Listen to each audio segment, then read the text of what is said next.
bien, bonjour à tous. J'espère que vous allez tous bien.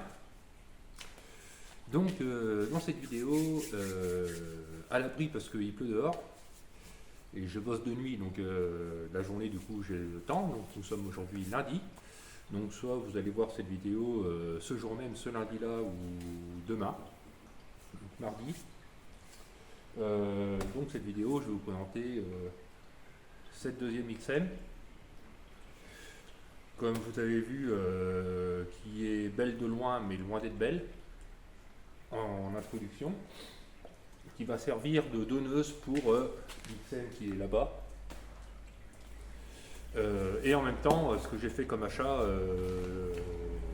sur Autodoc pour voilà, une petite remise en route, sans trop en faire, mais voilà, savoir si la grise démarre et que je puisse voir si elle monte, parce que en fait c'est ça le truc, c'est le moteur tourne mais ne démarre pas, et du coup je ne sais pas non plus si elle va monter ou pas. Donc je vais vous présenter déjà ce véhicule. Comme vous avez vu en introduction, il est dans un état lamentable. C'est une XM qui est de octobre 90, donc 2 litres 100 turbo D12, donc le même moteur que la grise qui est là-bas. Je voulais vraiment le même moteur, comme ça au moins niveau pompe à injection c'est identique. Et parce que le souci c'est ça, c'est je voulais vraiment une XM qui soit tournante, donc que le moteur démarre. Surtout, même si la caisse était pourrie et que l'intérieur était dans un état lamentable, je voulais au moins que le moteur tourne.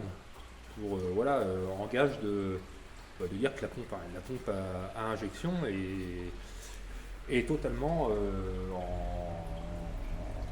que la pompe à injection ne soit pas grippée en fait. Donc celle-ci démarre. Je vais même la démarrer devant vous et je vous dirai les différences qu'il y a entre ces deux véhicules.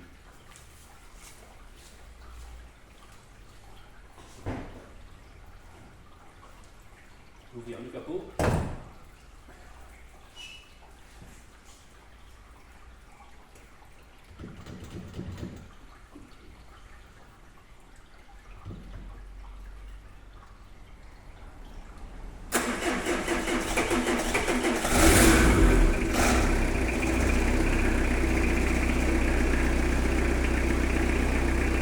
C'est parti.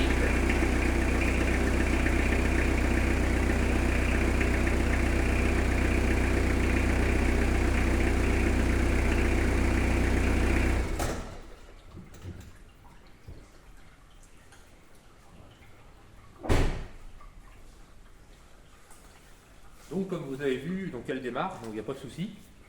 Là, elle peine un petit peu à démarrer le matin, d'une parce que la batterie est, c'est pas spécialement la batterie, est un peu faible pour le moteur que c'est en fait. C'est une petite batterie pour une 205 ni plus ni moins. Donc la batterie ne développe pas assez de jus. Et deux, je pense aussi que les bougies de préchauffage sont un petit peu malades.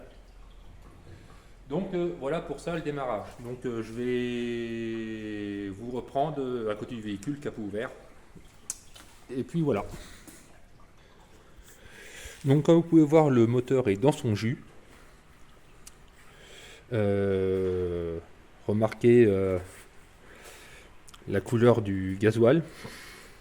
Voilà. C'est pas moi, hein, je tiens à le dire. Je vous raconterai l'histoire de ce véhicule et le prix que je l'ai acheté. Et voilà, donc comme vous avez vu, le moteur démarre. Je vous expliquerai également les différences qu'il y a entre ces deux véhicules, donc l'XM qui est là et celle-ci.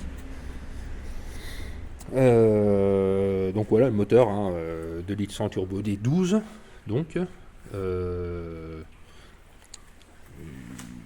véhicule qui a été en partie entretenu, on va dire, sauf ces dernières années, hein, comme vous avez pu le voir, qui est pas du tout sain niveau corrosion perforante. Comme vous voyez, des bas de caisse. Alors l'autre côté c'est pareil, je ne vais pas voir, mais c'est pareil. Voilà, il y a un peu de rouille un peu partout.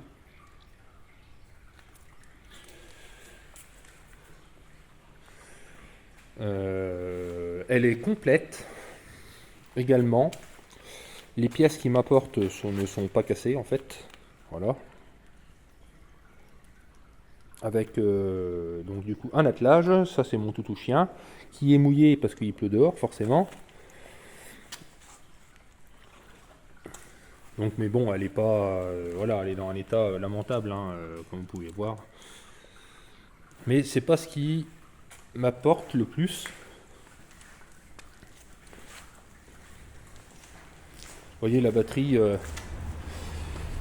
c'est la personne à qui je l'ai acheté qui avait mis cette batterie là, il me l'a laissé. C'est une 60 ampères. Et ça c'est ni plus ni moins une batterie pour une 205, voilà. Là il faudrait au moins une 70 ampères, au moins. Et c'est pour ça que le moteur a du mal à se lancer, mais il y a aussi les bougies de préchauffage qui sont un peu secouées, qui sont fatiguées. Mais il démarre quand même bien, il tourne vraiment bien. Donc je vais vous expliquer pourquoi j'ai acheté cette voiture. Donc cette voiture, pour la petite histoire, je vais déjà refermer le capot, hein. Quoique, on va le laisser ouvert. Donc en fait, la petite histoire de cette voiture, c'est une voiture qui est sortie donc en octobre 90, donc chez Citroën, et c'est en fait c'est un chauffeur de taxi qui a acheté ce véhicule pour faire sa profession. Donc cette voiture a servi de taxi. Elle a été ensuite retournée au garage Citroën 3 ans après, donc toujours été entretenue. Et donc du coup, en fait, la voiture est retournée au garage d'où elle venait pour une reprise à 300 000 km. Et les Citroën l'ont remise en vente, du coup, mais par contre, ils ont carrément changé le moteur. Donc la personne qui avait fait 300 000 en 3 ans de temps. Il n'y a pas eu de souci particulier. J'ai l'historique du véhicule, donc c'est pour ça que c'est là pour le coup l'historique, c'est du concret. Donc la voiture n'a pas eu de souci particulier. Et Citroën à l'époque, pour vraiment faire une voiture fiable, on dit on change le moteur. Donc en fait le moteur, la voiture avait 300 000, mais ils ont changé le moteur avec l'embrayage. Ils ont refait aussi également la boîte de vitesse. Donc ils ont apparemment, d'après ce que j'ai vu sur les factures, ils ont changé les synchros, etc. Et du coup ils l'ont remis en vente. Et du coup c'est la personne à qui je l'ai acheté, enfin du moins je l'ai acheté au fils parce que le papa la personne qui avait acheté ça est décédée. Et du coup c'est le fils qui m'a vendu la voiture.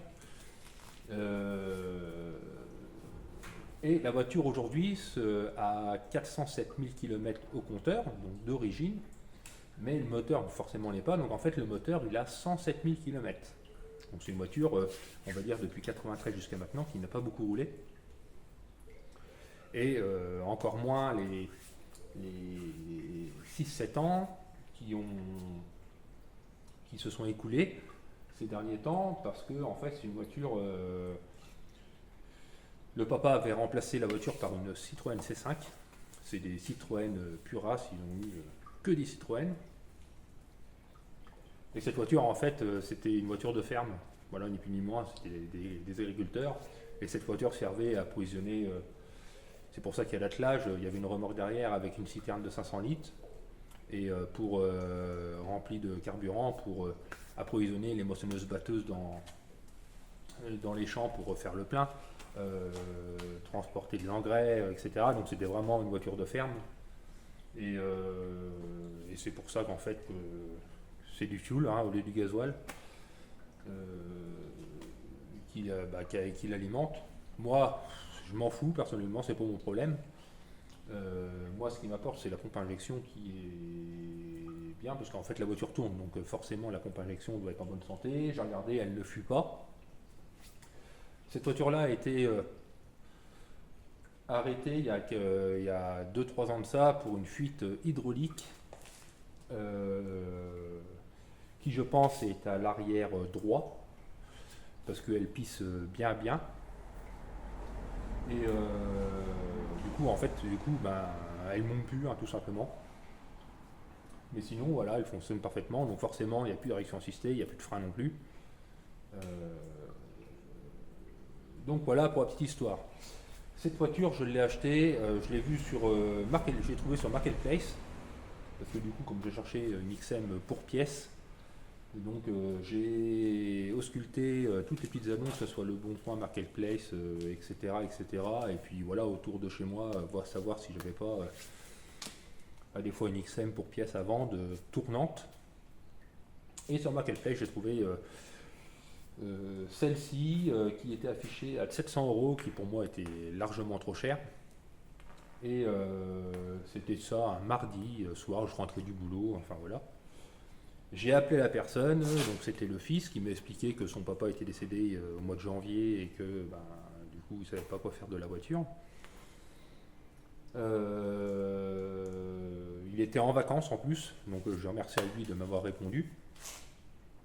Et je lui ai dit, je lui ai envoyé des photos de mon XM, je lui ai expliqué que j'avais une XM mais qu'elle ne démarrait pas suite à la pompe à injection qui était grippée et que j'ai recherché une XM avec le même moteur donc pour les pièces, mais il me fallait que la voiture soit tournante. Donc la sienne était tournante, hein.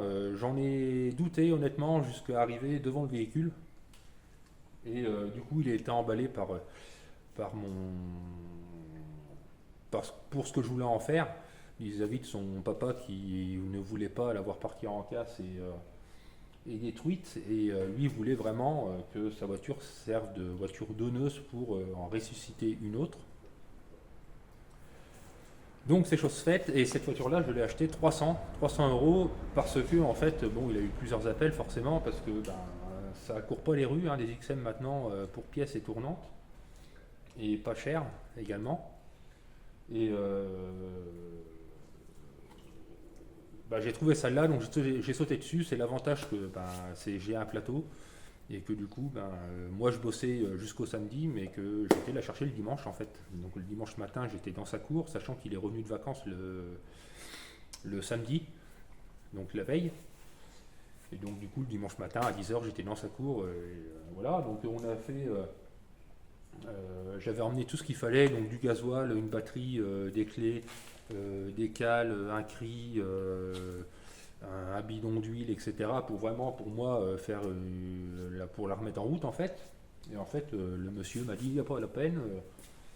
Il m'a sorti une batterie, il a branché la batterie, il a fait préchauffer 2-3 fois forcément. La voiture a démarré, comme là, elle a démarré quoi, en fait. Hein. Donc, pour moi, ça me va bien. Donc pour 300 balles, sachant que j'ai encore plein d'autres pièces en fait qui m'intéressent pour moi pour mettre sur la grise qui est là-bas.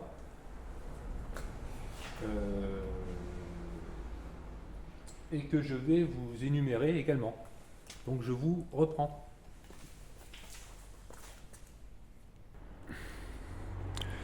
Donc la différence entre ces deux véhicules, entre cette XM là et celle-ci, donc celle-ci est de octobre 90, celle-ci est de février 90.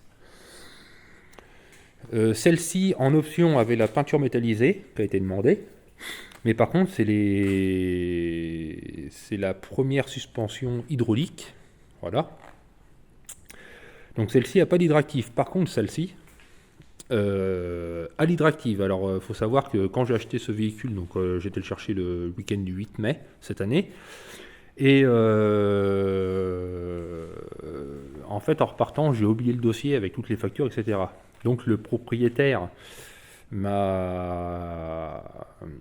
c'est simple, m'a envoyé là cette semaine, comme il était en vacances chez son père dans la maison familiale où était la voiture, donc lui m'a fait un format m'a envoyé toutes les factures en format PDF par mail. Donc du coup j'ai toutes les factures du véhicule, j'ai même la facture d'achat, et c'est bien marqué sur la facture que en option ce qu'il avait demandé sur ce véhicule là c'est la suspension hydractive et la peinture métallisée. Donc celle-ci a l'hydractive alors que celle-là ne l'a pas. Voilà, c'est mis à part la couleur et du coup le système de suspension qui différencie tous les deux, sinon c'est vraiment identique, c'est le même moteur, tout pareil. Donc voilà, pour 300 euros, je trouve que c'est vraiment très honnête, surtout que je vais avoir quand même, elle va me servir beaucoup de pièces également, comme pour par exemple, comme vous voyez, le clignotant qui est cassé là. Donc là, il faut savoir que ici, les deux sont intacts. Voilà. Donc là, je vais pouvoir m'en servir. Voilà, je vais récupérer également les deux phares, les deux clignotants. Il faut savoir que un clignotant comme ça, là, ça se vend 80 euros pièce. Donc voilà, imaginez-vous les deux. Hein. Il y a ça. J'ai également sur celle-là les deux feux arrière qui sont. Il y a des éclats dessus. Là, pour le coup, sur celle-ci, ils sont intacts. Voilà.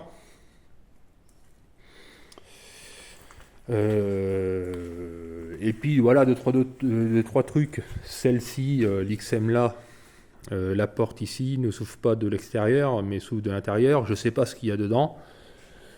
Celle-ci, tous les ouvrants s'ouvrent parfaitement, donc voilà, ça peut pouvoir me servir aussi également de pièces, etc., etc. Et vous me direz, pour ceux qui connaissent un peu les XM, voilà, je pense que le boîtier pour la suspension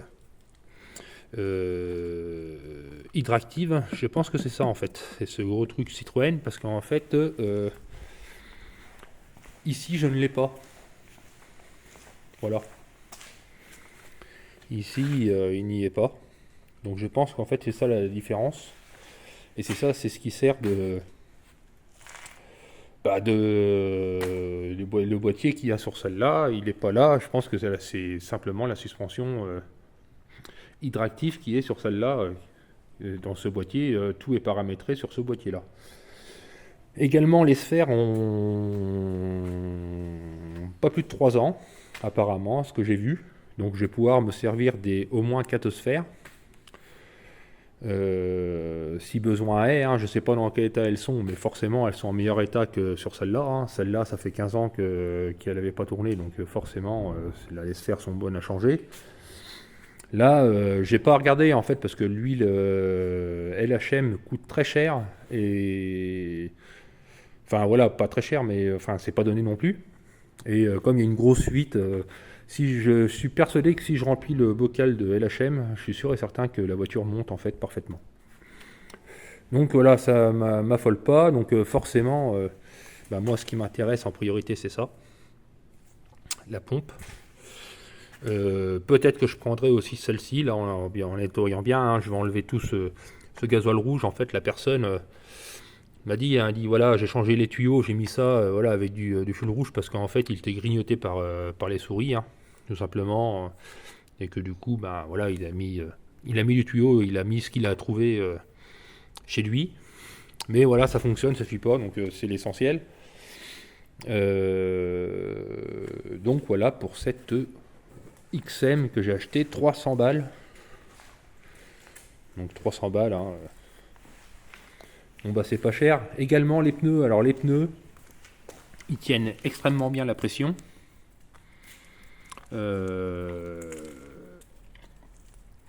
Disons que ils sont vieux. Là, ils ont une dizaine d'années, que ce soit devant ou derrière.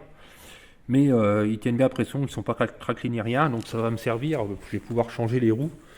Parce que ici les pneus datent des années 90. Donc les pneus ils ont quasiment 30 ans.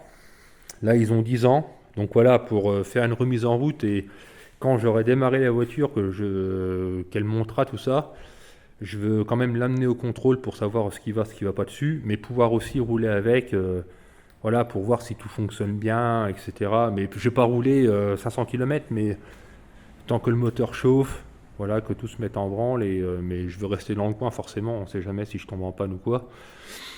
Mais donc du coup, je vais pouvoir me servir en dépannage des 4 roues de cette XM pour celle-ci, et du coup ça va me permettre d'échanger les roues en fait pour que celle-là reste sur ses roues, parce que le jour où je vais m'en débarrasser, elle partira à la casse une fois que j'aurai récupéré les pièces dessus, mais elle sera toujours sur ses roues et c'est plus pratique pour moi de la monter sur le plateau pour l'emmener à faire ailleurs agréé. De manière, voilà, j'ai la carte grise, mais la carte grise, voilà, la personne ne voulait pas, veut plus que cette voiture roule. Donc, elle me l'a vraiment vendue pour pièce, pour la destruction en fait.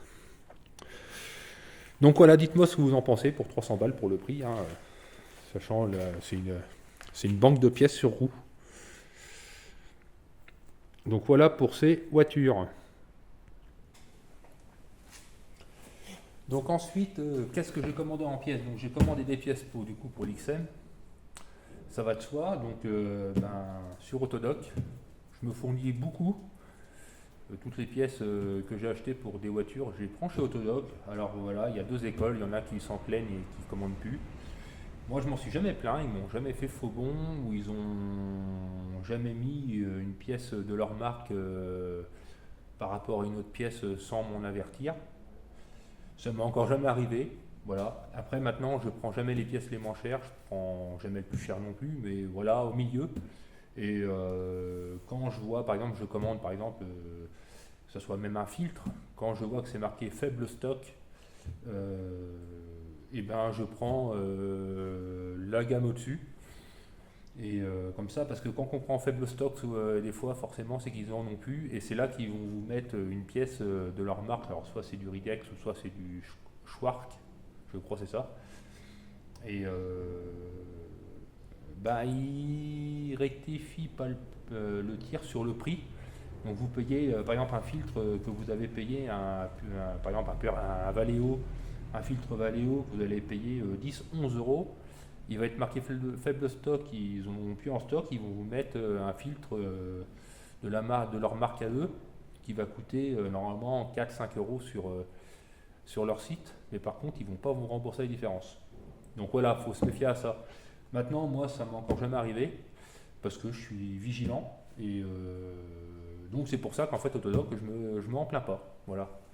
Donc je vais vous faire voir ce que j'ai acheté. Donc sur Autodoc pour faire une petite remise en route, on va dire. Donc nous avons un filtre à air, donc la marque Mapco, voilà.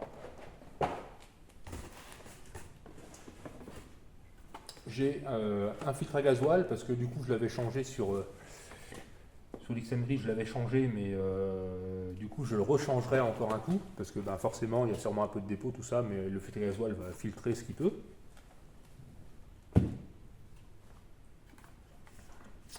Deux filtres à huile, il y en a un c'est de la marque Ridex et l'autre Purflux. Alors pourquoi j'en ai commandé deux? C'est pour la simple et bonne raison que quand on va remettre le véhicule en route, je vais lui faire une vidange tout simplement, mais et encore je sais même pas, juste refaire le niveau, mais par contre je vais changer le filtre à huile pour que vraiment tout le circuit se mette à nouveau en marche. Et surtout que toutes les impuretés y aillent dans ce filtre là à pas cher là, ça va très bien. Et après je referai une vidange vraiment bien avec un filtre de qualité dessus. Donc voilà, donc deux filtres à huile.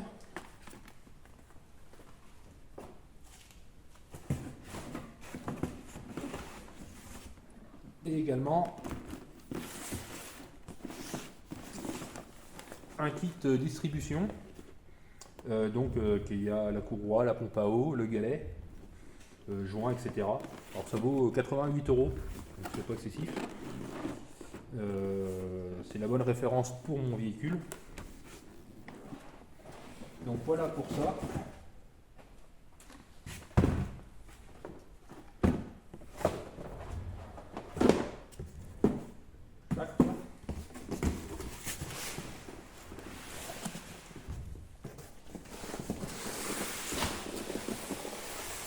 Et maintenant sur ce deuxième carton,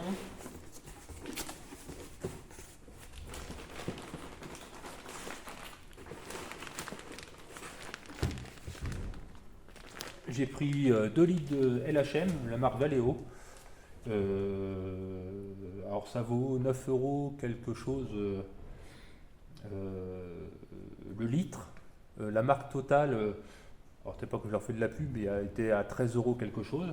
Donc Valeo est une bonne marque, hein, honnêtement. Donc voilà, j'en ai pris 2 litres. Alors je ne veux pas faire pour l'instant une vidange, c'est simplement pour.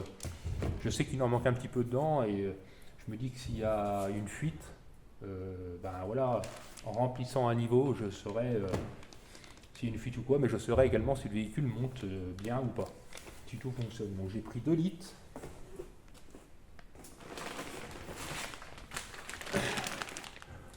L'huile également pour faire une vidange. Et alors ça c'est, on va dire que ça c'est le plus sur mon véhicule, donc le 806, j'ai plus de lave-glace dans le réservoir. D'ailleurs il va falloir que j'en remette maintenant que je l'ai reçu. Et en fait il y avait une promo sur Autodoc sur le lave-glace à 4 euros, 4 euros quelque chose les 5 litres. Donc j'en ai pris 10 litres. Comme ça va me permettre de voir si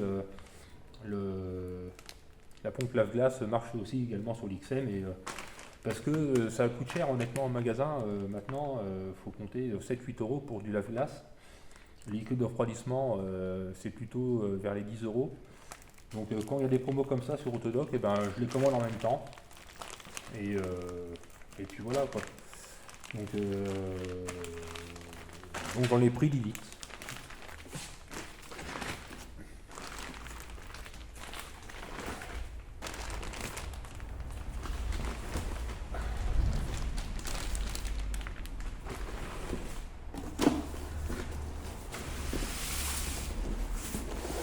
Donc voilà pour ça.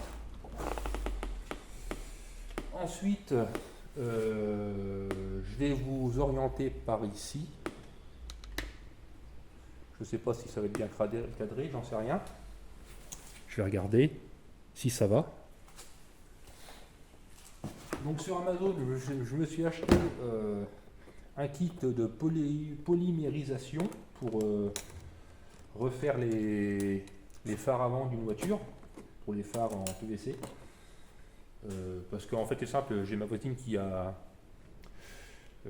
juste à côté et elle s'occupe de ma chienne, donc je lui ai dit que je lui ferais tout ce qu'il y a à faire sur sa voiture. En fait voilà, c'est de la révision, hein, rien de méchant. Et voilà, en contrepartie, ben, je m'occupe de son véhicule, ça lui coûte rien en main d'œuvre. Et c'est juste les pièces et voilà. C'est un bel échange de procédés, disons. Elle s'occupe de ma chienne royalement bien. Des fois, quand j'ai des colis, elle me réceptionne également comme ça. Voilà, elle me réceptionne aussi des colis. Donc, j'ai un bon échange entre de voisinage. Donc, j'estime que pourvu que ça dure, et je préfère que ça se passe comme ça. Donc, je me suis acheté donc un kit de polymérisation pour refaire les phares avant. Donc j'avais, pour faire un essai, en fait j'avais dans le courant de l'année, j'ai changé 2 phares sur une Citroën C3 les 2 phares prenaient l'eau, bref, et les phares je les avais gardés en stock. Et on ne sait jamais si ça peut dépanner quelqu'un, un phare est cassé ou quoi que ce soit. Bah voilà, je sais que moi j'en ai 2 là, certes ils prennent légèrement l'eau, mais bon, ça passe pas au contrôle, mais ça peut dépanner quelqu'un voilà, qui est un peu juste financièrement. Voilà, disons que ça peut dépanner. Et du coup, voilà. Donc ça, c'est j'ai les 2 phares qui sont là. Donc j'ai fait ça hier, donc voilà, ils sont bien ternis, hein, comme vous pouvez voir. On va faire voir ça comme ça. Voilà, ils sont bien ternis. Et le deuxième phare, voilà. Donc j'ai poncé du grain 180 jusqu'à 1200. Donc ici, la partie ici, j'ai mis un scotch et j'ai fait la polymérisation. Et voilà le résultat. Donc il n'y a pas photo, hein. Ça rend les phares comme neufs. Donc je suis bien content. Pour une première, je trouve que c'est pas mal. C'est même très bien. Et alors en fait, comment ça marche? On a une notice comme ça, donc c'est livré avec du scotch de protection, du papier de verre. Voilà, j'ai commencé au 180 pour finir au 1200, donc j'ai suivi vraiment la notice. Et après ils disent que faut verser le produit là dans l'espèce de mug là, avec la trompe comme ça, le faire chauffer avec électriquement, donc on a une prise qui se branche dessus, et puis ça sort de la fumée, et avec la fumée, on va sur le phare, et c'est comme par magie, honnêtement, ça redevient écarlate, comme vous voyez, voilà, ici au bout de mon doigt.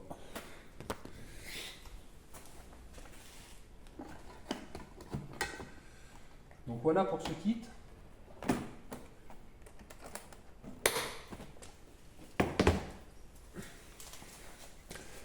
Alors honnêtement, comme vous voyez, hein, c'est vraiment flagrant. Ça marche rudement bien. Je me suis également acheté une clé à sphère. Donc voilà, hein, je pense que ça peut servir aussi pour les filtres à huile. Donc voilà, on met ça autour de la sphère et on fait levier, et normalement ça se dessert, normalement. J'ai payé ça une dizaine d'euros sur Amazon.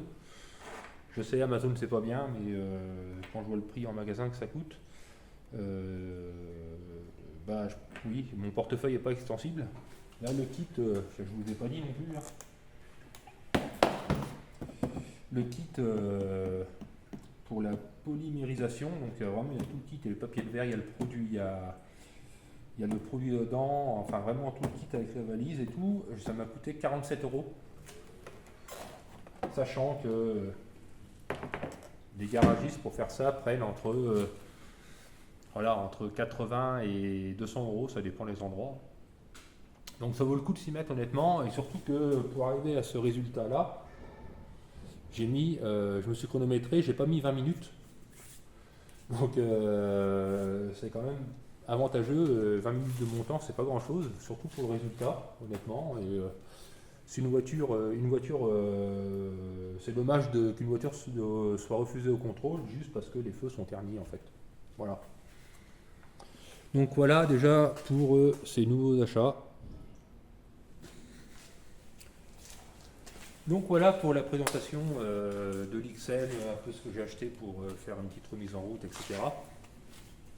Donc on va faire ça tranquillement le week-end prochain. J'ai un ancien collègue du boulot qui va venir me donner un coup de main. Il aime bien travailler sur ce genre de voiture, donc on fait ça vraiment avec le plaisir, voilà, en buvant une bière, etc. Et puis le fait d'avoir un grand hangar, ça rend tellement bien service parce que voilà, le temps en ce moment est pas génial, et le fait d'être à l'abri, c'est quand même pas mal. J'ai bouché toutes les fuites de mon toit suite au malheur qui m'est arrivé fin juillet. L'expert passe le 16 septembre. Donc après, à voir ce qu'il va faire. Là, j'ai tout bouché comme j'ai pu. Disons que voilà, ça fuit plus, il n'y a plus de fuite. Donc tant mieux, je suis au sec. Remarquez une voiture qui est arrivée, qui est sous la bâche ici. Ça, je vous en reparlerai dans une autre vidéo. Mais petit indice, vous la connaissez déjà. Et voilà pour les nouvelles du front. Donc sur ce, jeunes gens, je vous souhaite une bonne semaine. Amusez-vous bien, prenez soin de vous. N'hésitez pas à partager, à mettre un pouce, à vous abonner avec la cloche pour être informé des vidéos qui vont sortir. Je vois encore beaucoup de personnes qui ne sont pas abonnées à ma chaîne. C'est une chaîne sans prétention, comme vous pouvez le voir, à la bonne franquette. Mais voilà, on y arrive. Donc j'essaye de vous partager ça le plus possible, et pour que vous aussi, ça vous donne envie de vous salir un petit peu les mains, et qu'avec un petit peu de patience et de temps, on arrive à faire quand même pas mal de choses sur un véhicule. Donc sur ce, jeunes gens, je vous souhaite bon courage, à la prochaine, et à ciao, bonsoir.